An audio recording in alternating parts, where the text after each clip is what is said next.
on a road trip, going on a road trip. Going on a road trip, going on a road trip.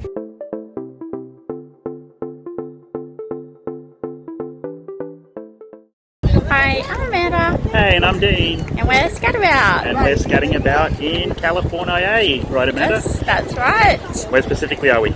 We are at Manhattan Beach. Yes, which was a recommendation from Anna, our Thanks, friend. Anna. Thank Very you. nice. Yeah, it's really nice. Not that busy. Yeah. It is only a Fridays, but it's quite nice here. Yeah, it's got a nice vibe about it. The beach is really nice. The water's clear. There's lots of cool little bars and cafes.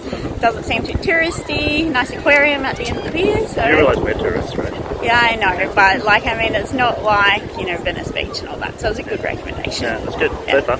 Yes, and we will be doing a road trip to Vegas. Woohoo! Viva Las Vegas. Yes. When are we going there? On Sunday. So in between Sunday. we're going to a few places, and sure we'll take you all along for the ride.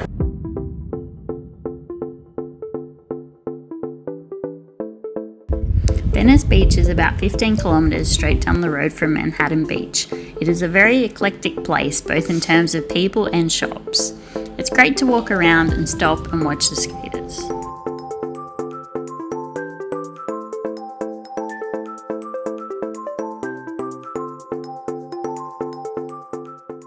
So I'm real disappointed, Huey, that what's this called? Muscle Beach. Muscle Beach, it's all closed up. Yeah, oh well, it's okay. I'll just have to take my shirt off tonight and you can have your own private Muscle Beach show. Look at all the traffic that we're in. You enjoying your road trip, Huey? I am. Except for Awesome. the traffic. Except for the No, traffic. traffic's good. We can sit and talk and have fun and reminisce. Love it. Why did that sound sarcastic?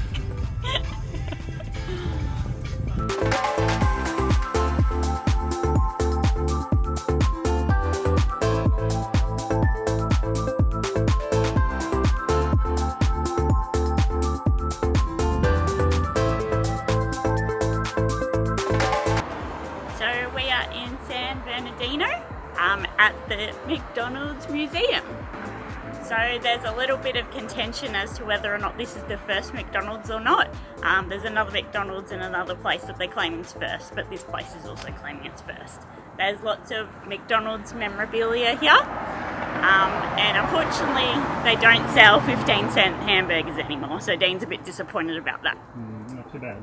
Lucky I had a big breakfast. Yes, so this is one of the stops on our road trip for today. Awesome. Sounds exciting. Yep. What's next, KFC? No. So Dean, what did you think about the museum? I thought it was okay. Yeah? Yeah, for a bit of a visit. Bit of a nostalgia. Yeah, it was mainly like Happy Meal toys and stuff Yeah. from around the All world. donations. and stuff, Yeah, but what I found the creepiest was Ronald McDonald and what he looked Yeah. like. There was some creepy figurines from the 1960s and 70s, I must admit. It's a bit weird now, but I'm sure at the time it was okay. Yeah, is it worth the few minute stop? Yeah, I mean, you'll only spend 10 minutes or 15 minutes here, but no, it's worth stopping by and, like I said, reading up on the history and a bit of nostalgia. Almost everybody, at least knows McDonald's, but has probably gone to McDonald's somewhere in the world, so good to see where it all started. Yeah, fun for parents and kids Yeah. and other people. Yeah, and it's Yeah. free. Exactly. It takes donations, but yeah, free. And fun fact, I believe the McCafe, which is quite popular now, was actually invented in Australia. There you go. Well done, Australia. Well done.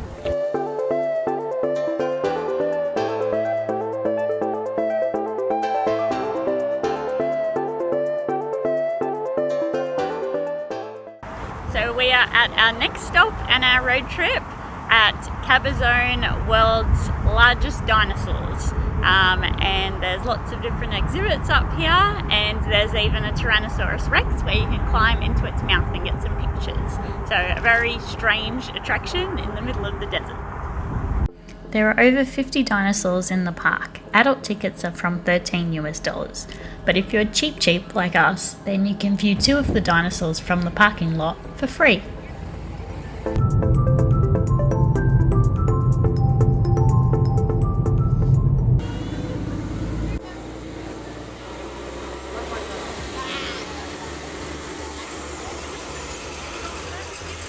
We're in Palm Springs on the way up to the aerial tramway, so on the shuttle that takes us up from the car park. you on our trip up the mountain. Walls, windows, handrails, let them over the floor. If you're hanging onto a handrail next to a window, just slide your hand, you'll be all right. We're going to be going over 5 large towers today. Every time we go on top of the car, we'll swing, so hang on, enjoy the ride. Scream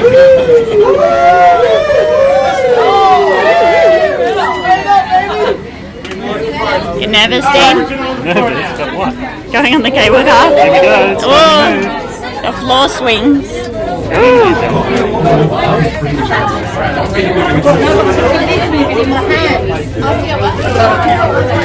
Yeah, actually I did. The floor moving's cool. It gets everybody to have a chance. Yeah, exactly. It's a good idea. To park your car in the lot, it costs $8. There's a free bus from the car lot to the aerial tram. Tickets for the aerial tram are from $26.95 USD for adults for a return trip.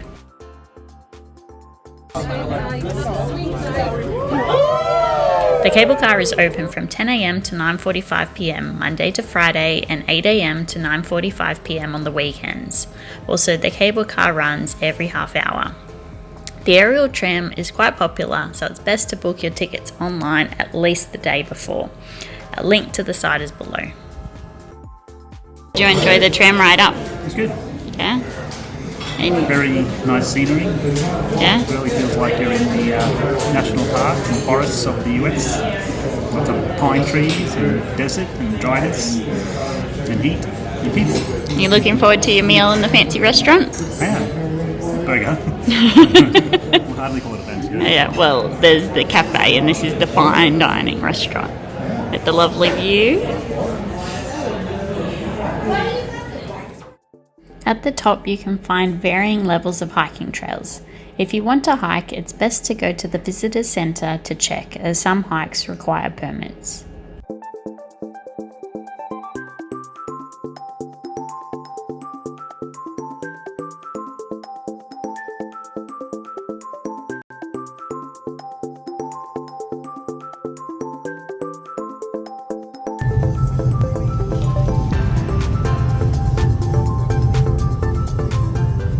It's 4 AM on the third day of our road trip, and we are in Joshua Tree National Park. And I have taken Dean to a place called Hall of Horrors, so he's freaking out a little bit. I'm not freaking out. Why would I freak out? Yeah, so we're here to do some stargazing, and then we're going to see the sunrise and then have a look around the park, so it should be good. Already we can see thousands of stars outside, so it's really beautiful. Joshua Tree National Park is open 24 hours a day, but not all entrances are always open. To enter the park, it costs $30 for a car. See the link below for more details. It's 5:40 AM and we are in Joshua Tree National Park. Behind me is Skull Rock, which is the second stop on our tour through the park. It was a little bit scary at night time because we thought there might be serial killers or something around here. Also driving on the road, we came across a lot of rabbits, so luckily we didn't hit any yet, but they were darting all over the road. So no breakfast for Dean. Yeah, no breakfast. No rabbit anyway.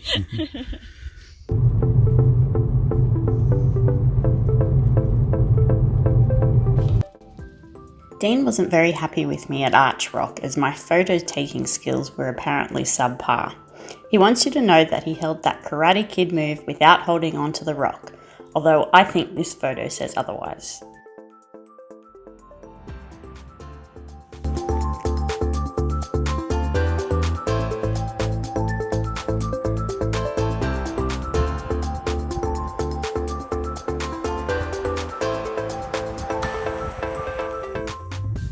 So Hui, how did you enjoy your Joshua Tree experience? Very peaceful, very tranquil. I like the fact that there actually weren't that many people around, so I think we've got some tips for those who might want to come and visit Joshua Tree National Park. Yep, and tip number 1, you start. So tip number 1 would be definitely come early.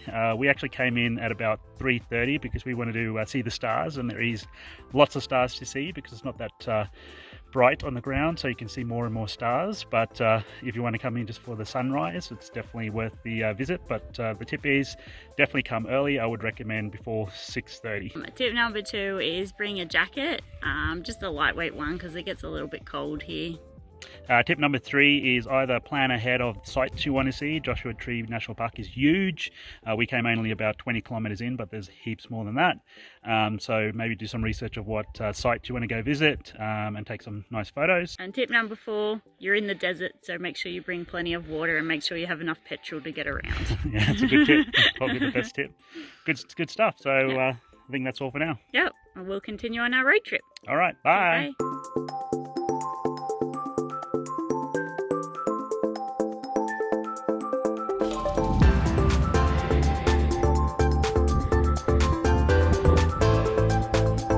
Don't tire yourself out. This way.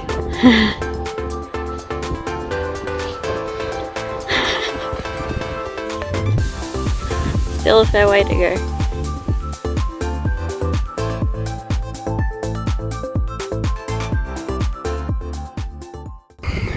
And this is our first stop in the Mojave Desert, and we're at Kelso Sand Dunes. So the walk to Kelso Sand Dunes from the car park is very deceiving.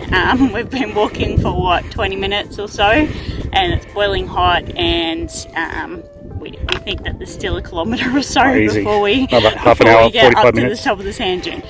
So maybe if it's not such a hot day, because again, Amanda style, we're walking in the middle of the day at like 1:30, so it's really, really hot.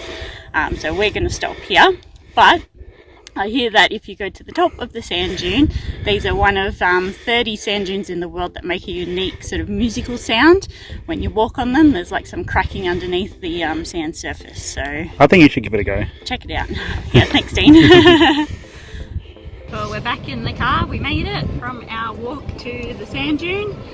Very hot. Very happy that we turned back when we did. A couple of tips for you. 1, don't wear black. 2, make sure you take water, hat, sunscreen, sunglasses. 3, getting up the road here, it's a little bit rocky and pebbly and stuff, so normal cars can come up here, but if you have the option of hiring an SUV, then I would do that. Stay tuned for next time, where we finish our road trip and hang out in Vegas. Dean asked for a spanking. If you like what you see, click the subscribe button and hit the bell.